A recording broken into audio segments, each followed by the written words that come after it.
No próximo capítulo da novela Três Graças, tudo começa quando Célio flagra Arminda trancada no misterioso quarto da escultura, remexendo gavetas e escondendo papéis como quem guarda um segredo proibido. A cena não passa despercebida. Josefa aparece, exige explicações e as duas se enroscam numa briga carregada de mágoas antigas. Enquanto isso, Raul chega decidido a botar fim às manipulações. Ele invade o quarto das Três Graças e confronta Arminda de peito aberto. Ela tenta dominar a situação, mas desta vez Raul não recua. É confronto dos grandes. Antes de continuar, clique no botão de gostei, se inscreva no canal e comente de qual cidade você assiste a novela. Longe dali, o caos toma outra forma. João Rubens procura Casper, tenso, dizendo que a gravura desapareceu sem deixar sombra. Casper quer respostas imediatas. A saída é inventada por Lucélia, que dispara 2 bombas seguidas. Primeiro, insinua que Júnior pode ter pegado a peça. Depois, suaviza o golpe com uma mentira calculada, garantindo que a gravura estaria segura no cofre do banco. O comendador aceita a história, mesmo sem digerir direito. Mas a bomba real estoura nas mãos de Júnior.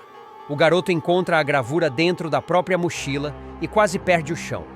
Ele sabe, aquilo foi plantado. Meg, devastada por saber que os patrões a culparam e a dispensaram, sente que tudo é culpa dela. Quem também sente o peso da situação é Lorena, que alerta Zenilda de que Júnior vai precisar de um advogado urgente. O boato do roubo já se espalhou e Zenilda se vê dividida entre proteger o rapaz e temer o escândalo. Como se nada disso estivesse acontecendo, o comendador compra a gravura diretamente de Casper e João Rubens, sem imaginar que está adquirindo o centro de uma armadilha. Encurralado, Júnior toma uma decisão inesperada. Procura Gerluce e afirma que topa participar do plano para ajudar os doentes da chacrinha. Se querem me acusar, vou provar quem eu sou, afirma com uma coragem nova. Mas a reviravolta final chega com Joelle, que escuta o pastor avisar a Gerluce que precisa conversar sobre o pai da filha dela. Uma frase. E o destino da vila inteira começa a tremer. O retorno de Jorginho Ninja à chacrinha vai estourar como uma bomba no núcleo da comunidade.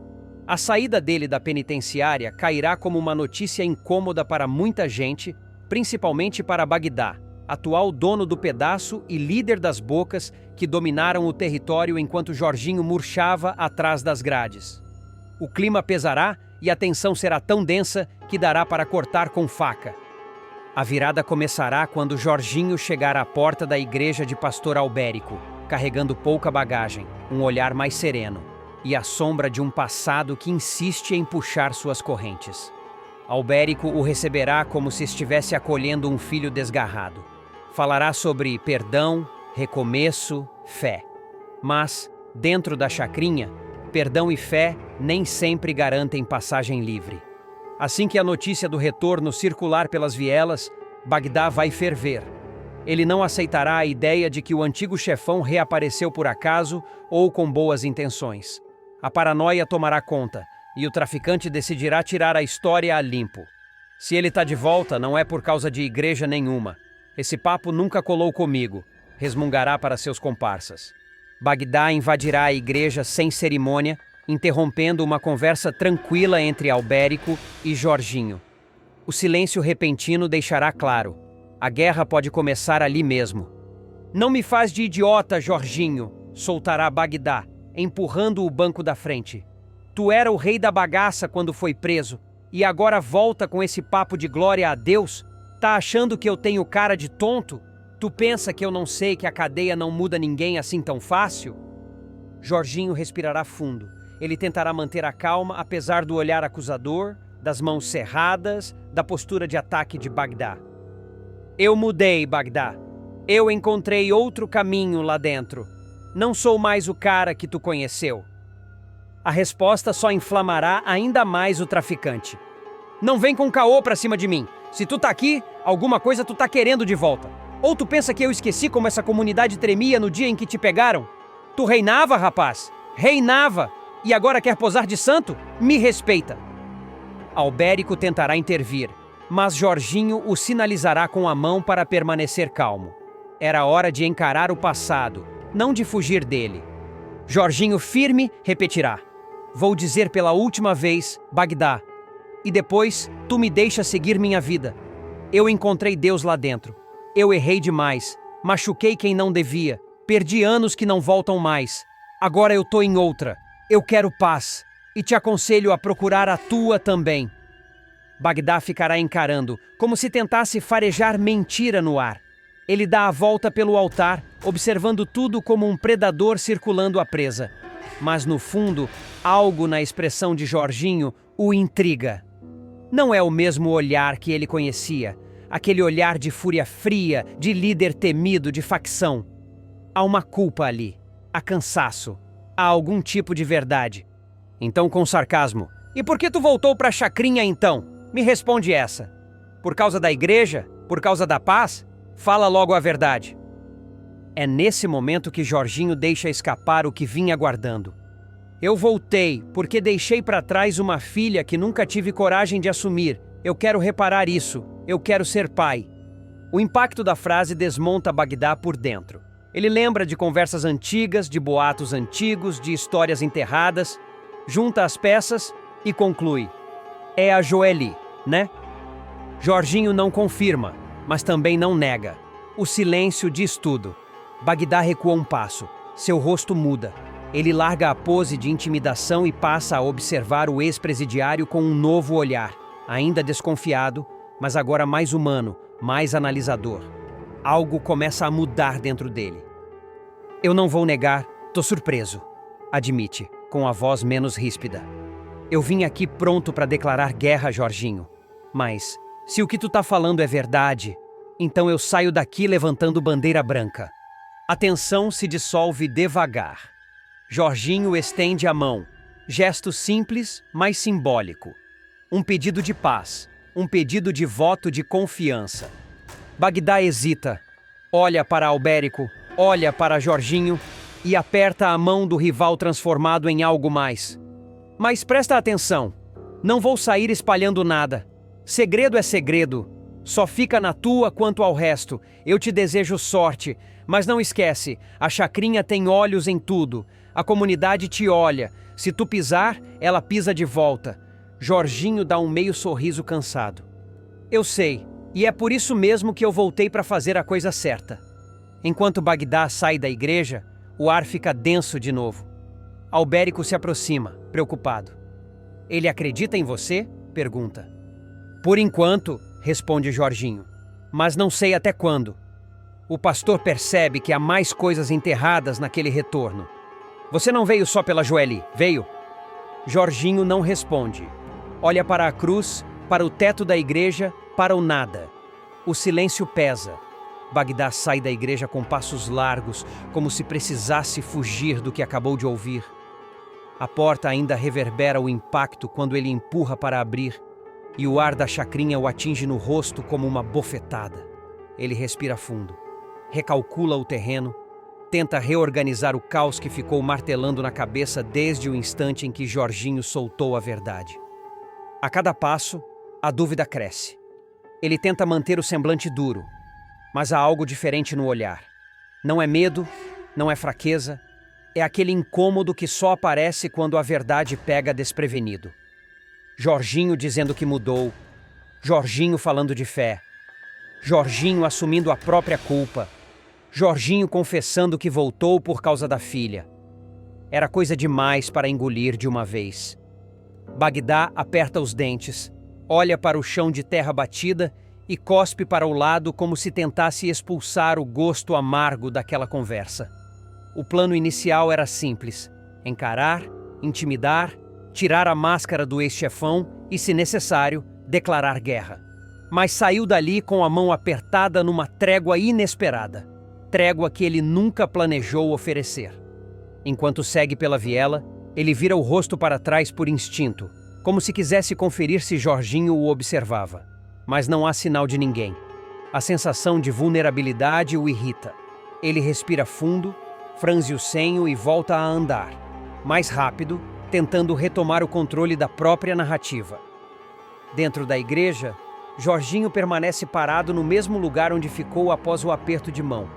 ele observa a porta ainda tremendo levemente, como se o impacto da saída de Bagdá permanecesse no ar. A cena tinha ficado registrada com uma intensidade que ele não esperava. O confronto, a dureza das palavras, a prova silenciosa de que seu passado nunca deixará de persegui-lo. Gerluce irá bater na cara de Arminda, e esse golpe vai rasgar a máscara da vilã. A mansão de Arminda será palco de um dos momentos mais explosivos. O clima já vem fervendo há dias, mas ninguém imagina o que está prestes a acontecer quando Gerluce, tomada pela fúria, pela injustiça acumulada e por uma coragem que cresce dentro dela como um vulcão prestes a entrar em erupção, perder completamente o controle diante da Dondoca. E não será apenas um impulso momentâneo. Será o limite de anos de humilhações, insultos velados, olhares atravessados, ordens abusivas e manipulações que Arminda sempre despejou sobre quem ela considera inferior. Tudo começará horas antes da grande explosão. Gerluce já estará irritada por conta das pressões envolvendo a estátua, a fundação, as fofocas que circulam pela chacrinha e pelos boatos de que Arminda tem caminhado ao lado de Ferete em um esquema perigoso. Josefa já terá alertado a cuidadora. Filha, essa mulher não tem limite. Se tu não se cuidar, ela te engole viva. Mas Gerluce não dará ouvidos. Ela estará ocupada demais tentando proteger Viviane, Joeli, Paulinho e até Raul, que anda num vai e volta estranho, cada vez mais envolvido em sombras que ele insiste em esconder. Nos corredores da mansão, porém, Arminda estará mais venenosa do que nunca. Estressada com denúncias sobre os remédios falsificados, pressionada por Ferete, acuada pela possibilidade de escândalo público e ainda mais furiosa com o envolvimento de Viviane nas investigações, Arminda estará pronta para descontar sua atenção em quem estiver ao alcance da sua língua afiada. E claro, quem aparece primeiro? Gerluce, que sobe a escada com passos firmes, trazendo um recado para Josefa. Só que Arminda intercepta a cuidadora como quem intercepta uma presa. Você de novo andando pela minha casa como se fosse dona? Eu já disse que aqui não é lugar pra gente igual a você. Dispara a vilã com aquele sorriso raso, venenoso, que sempre anuncia veneno destilado. Gerluce, que vinha tentando manter a compostura, fecha o semblante. Eu tô aqui pra trabalhar, pra cuidar da sua mãe, mas parece que tu nem isso respeita. Arminda não se contém. Já chega mais perto, invade o espaço da cuidadora. Respeitar? Eu não respeito quem não merece. Você acha que engana quem com esse seu jeito? Vive se metendo em assunto que não é seu. Vive ouvindo o que eu falo. Vive rondando essa casa como se estivesse espionando. É aí que o clima começa a tremer. Gerluce respira fundo, mas a pressão se acumula nos ombros dela como se o peso de anos estivesse prestes a cair. Eu não tô espionando ninguém, mas tu deveria ter vergonha do que anda fazendo. A frase cai como uma bomba no ego inflamável de Arminda. A Dondoca dá um passo à frente, levanta o dedo na cara da cuidadora e ameaça. Se você ousar levantar a voz pra mim de novo, eu boto você e sua família inteira pra fora dessa cidade, tá ouvindo? Eu acabo com a sua vida, Gerluce. Não testa o meu limite. Gerluce estreita os olhos. É nesse instante que a câmera da novela parece se aproximar, captando a tensão que pulsa no ar como corda esticada prestes a estalar. Arminda continua indo longe demais. Gente como você deve saber o lugar que ocupa. E não é ao lado da minha família nem dentro desta casa. Você só está aqui porque eu permito, mas isso pode mudar agora mesmo se eu quiser. E outra coisa, cuida da tua filha, viu? Porque essa Joelha aí, aquela menina vai acabar igual. Gente desse tipo. Ela não termina, porque Gerluce explode. É rápido, feroz e inesperado. A cuidadora levanta a mão e estala um tapa na cara de Arminda. Um tapa tão forte que a Dondoca tropeça um passo para trás, segurando o rosto com incredulidade total. E o impacto não é apenas físico. O impacto é emocional, psicológico, simbólico. É como se, naquele segundo, todas as humilhações antigas, todas as vezes que Gerluce engoliu sapo, todas as dores que ela acumulou, todas as vezes que Arminda destruiu alguém com palavras, tudo se somasse naquele gesto. Arminda fica vermelha, atônita, e balbucia. Você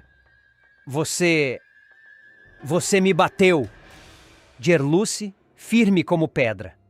E eu bato de novo se tu ousar falar da minha filha. A partir daí, a tensão escala. Josefa, que ouvira a gritaria lá de dentro, surge correndo. Viviane, que passa pela porta, vê apenas o final da cena, os olhos arregalados. Raul, ouvindo a explosão do lado de fora, entra desesperado.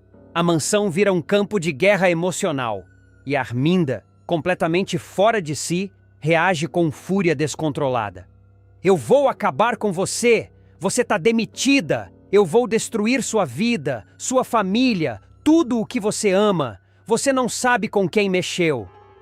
Só que Gerluce não baixa a cabeça. Nunca mais. Tenta pra tu ver se eu não boto a boca no mundo. Porque eu sei o que tu e esse tal de Ferete estão fazendo. Sei mais do que vocês imaginam. A frase deixa Arminda branca. Viviane cobre a boca. Josefa sente as pernas fraquejarem. Raul percebe que aquilo vai longe demais. E a partir desse instante, o jogo muda. Não apenas entre Gerluce e Arminda, mas na cidade inteira, porque o tapa será só a fagulha do grande incêndio que está prestes a começar. E ninguém, absolutamente ninguém, sairá ileso. Arminda ainda tenta recuperar o fôlego, a mão pressionando o rosto marcado. O silêncio que toma a mansão é estranho, quase pesado demais, como se até as paredes tivessem parado para tentar entender o que acabou de acontecer. E antes que Arminda consiga formular outra ameaça, Gerluce dá um passo à frente, firme, sem medo, sem desviar o olhar. Eu não vou aceitar mais nada vindo de você. Nem humilhação, nem ameaça, nem mentira. O que você tem feito nessa casa vai acabar vindo à tona. Pode esperar. Arminda sente o golpe emocional mais forte do que o tapa. Ela tenta reagir, mas a voz falha. Você não sabe o que está dizendo. Gerluce rebate sem hesitar. Sei sim. E se continuar, eu falo tudo. Tudo. Josefa, que já está quase chorando de nervoso, agarra o braço da cuidadora. Viviane, com os olhos brilhando entre choque e orgulho, murmura. Você fez o que ninguém teve coragem, e isso ainda vai virar essa história de cabeça para baixo. Raul permanece quieto, mas a expressão dele deixa claro que entendeu. A guerra começou. Arminda, impotente pela primeira vez, apenas observa enquanto Gerluce se afasta. A vilã respira fundo, o peito arfando entre raiva e medo, e essa mistura é nova para ela. O tapa não doeu só no rosto. Doeu na confiança, no controle, na soberba que sempre a fez se sentir intocável. E quando a porta se fecha atrás de Gerluce, Arminda finalmente se solta, arranhando o próprio orgulho. Ela vai se arrepender disso. Vai se arrepender profundamente. Mas nem ela acredita totalmente. Porque lá fora, Gerluce caminha com a cabeça erguida, e a sensação de que, a partir daquele segundo, nada mais será como antes. O clima vai azedar de vez dentro do grupo que arquitetou o roubo da estátua milionária escondida na mansão de Arminda. O golpe, que deveria ser secreto, rápido e silencioso, começará a se transformar numa bomba relógio emocional, especialmente quando Joaquim revelar uma ambição que ninguém imaginava, muito menos sua filha Gerluce, que ficará chocada com o que ouvirá dele. Tudo começará numa noite abafada na chacrinha, quando todos se reunirem novamente na oficina abandonada de Misael para discutir os próximos passos do plano. O ambiente estará carregado, quase elétrico, como se cada um ali soubesse que estava prestes a cruzar uma linha sem retorno. Viviane chegará primeiro, trazendo anotações e números. Misael testará a fechadura da porta pela 10ª vez, preocupado com qualquer barulho na rua. E por fim, Joaquim entrará resmungando, sempre com aquela postura de quem acredita que pode ditar as regras. Assim que todos se acomodarem, Gerluce abrirá o encontro, como havia combinado. Ela agora assumira uma espécie de liderança moral, algo que cresceu naturalmente após a confusão com os remédios de Josefa. as brigas com Arminda e sua aproximação com Viviane. Mas bastará ela começar a falar para Joaquim interromper com sua pergunta atravessada. Escuta aqui. Vai sobrar algum para nós desse monte de dinheiro, não vai? A frase cairá como uma pedra no centro da sala. Viviane e até Misael trocarão olhares desconfortáveis. Gerluce, porém, ficará estática por alguns segundos, tentando processar o que acabou de ouvir. O silêncio será tão denso que dará para ouvir os cachorros latindo 3 quadras distante, até que Joaquim completará com irritação explícita na voz. Você disse que esse dinheiro ia ser usado para os remédios dos pobres, para os doentes, para quem não tem como pagar. Mas pobre aqui somos nós também ou não somos? Ou a senhora agora virou rica e eu não estou sabendo? A partir daí, o pavio da confusão será aceso. Embate causa racha. Gerluce respirará fundo, tentando manter a postura, mas a indignação começará a tremular nos olhos dela.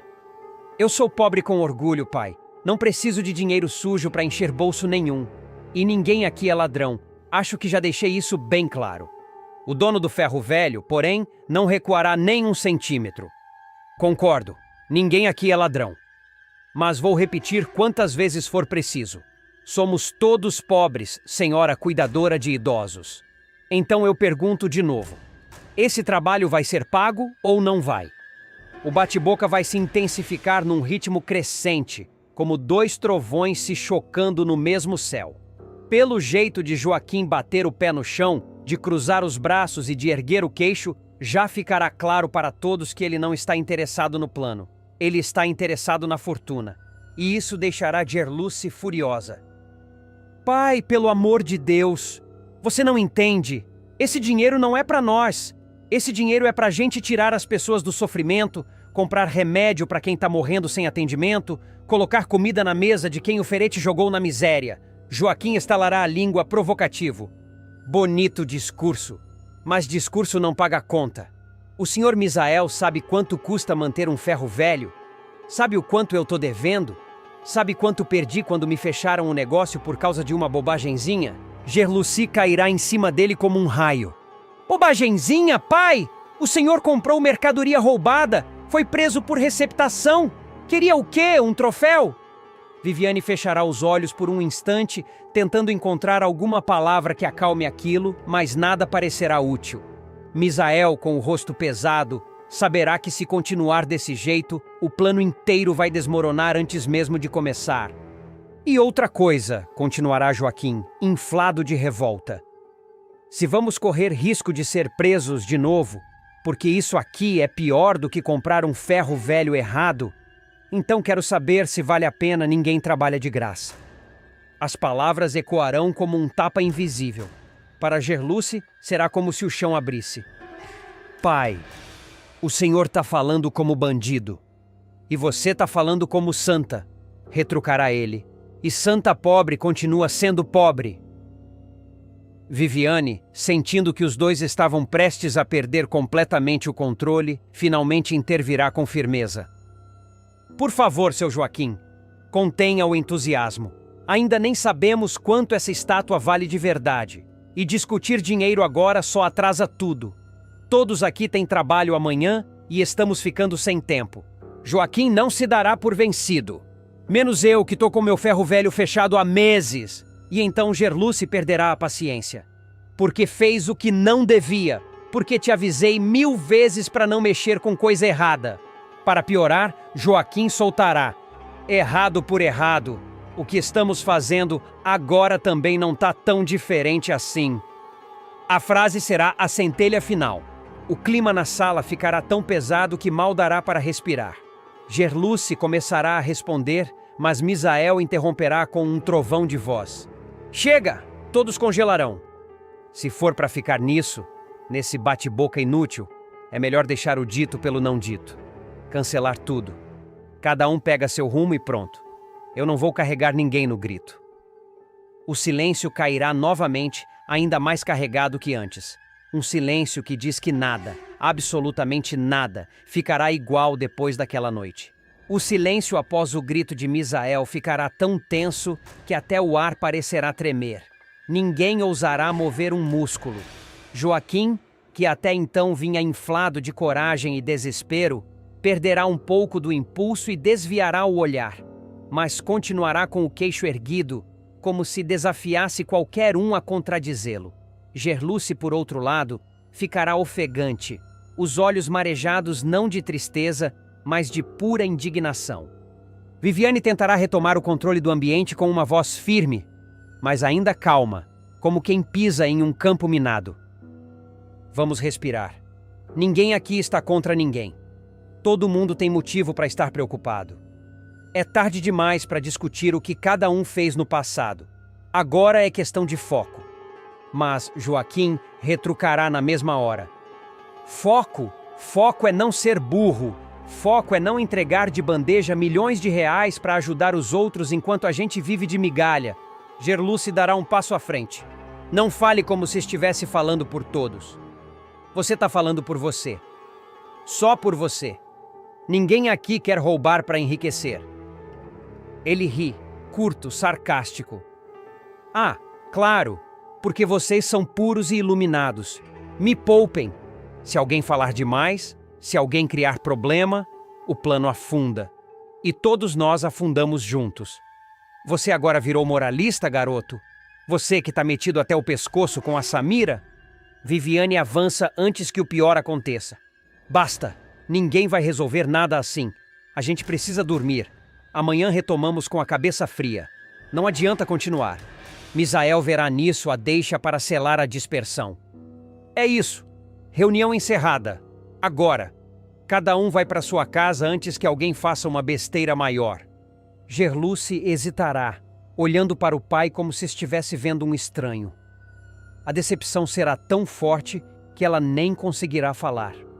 Apenas passará por ele, ignorando-o por completo, saindo pela porta com passos duros e rápidos. Viviane a seguirá logo atrás, lançando um último olhar para Joaquim. Um olhar que não é de raiva, mas de alerta.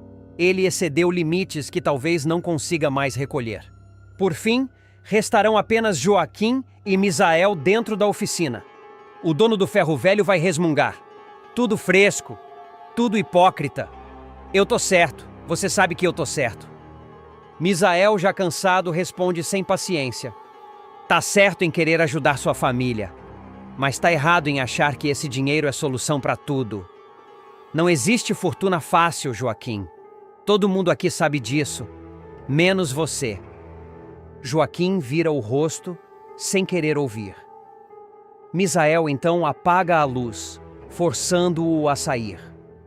Do lado de fora, a madrugada estará fria, e Joaquim ficará parado por alguns segundos, encarando o breu da rua, os olhos cheios de algo que não é raiva, é medo disfarçado de arrogância. Ele sabe que perdeu a confiança do grupo. E sabe que, a partir daqui, se quiser garantir sua parte, terá que agir por conta própria. Com um suspiro pesado, ele segue pela rua escura, sozinho. Enquanto isso, dentro da oficina, Misael trava a porta uma última vez, como se quisesse impedir que tudo aquilo escapasse e destruísse o que resta de paz na chacrinha. A tensão permanece no ar, e o racha dentro do grupo, mesmo sem ninguém admitir, já está completamente instalado.